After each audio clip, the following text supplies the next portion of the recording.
نمیدونم سمت بیت فکر کنم. نه بیت این بره. نه دیگه بیت همون ور اینجا وری خیمون وری هسته اون ور بیت دیگه.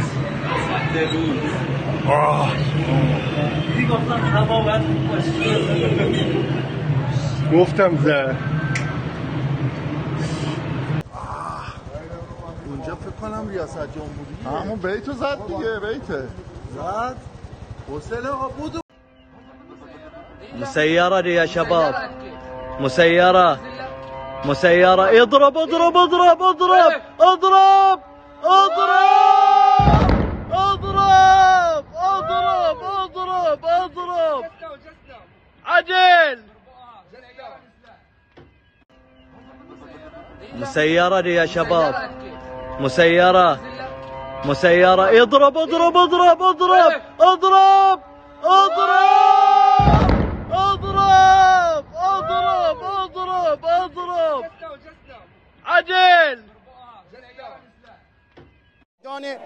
فلسطین به طور زنده و مستقیم صحبت میکنم. ساعت هم حدود 16 و 27 دقیقه هست و شاهد حضور مردم به طور خودجوش در این میدان مردم. بذار من برم کنار که تصویر به طور واضح دیده بشه. حضور مردم در میدان فلسطین در محکومیت حملات رژیم صهیونیستی و آمریکاییان به کشور عزیز ایران رو میبینید. مردم اومدن این حمله ددمنشانه رو محکوم کنن و بگن که ما در صحنه هستیم، بگن که ایرانی تا آخر هست و خودش گویا هست. تصویر پرچم‌های ایران عزیز که در دست کسایی که اینجا حضور پیدا کردن، شعار نوشته ها و پوسترهایی که دارن، همه اینا نشون میده که مردم ایران تا آخر هستن و این تجاوز رژیم صهیونیستی و آمریکاییان رو، نظامیان آمریکایی رو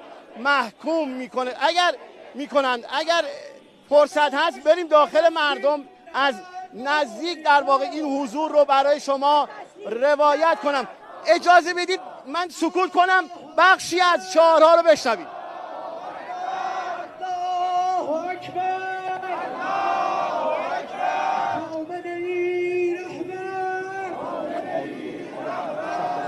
شعاری که علم را به پیروزی رسون.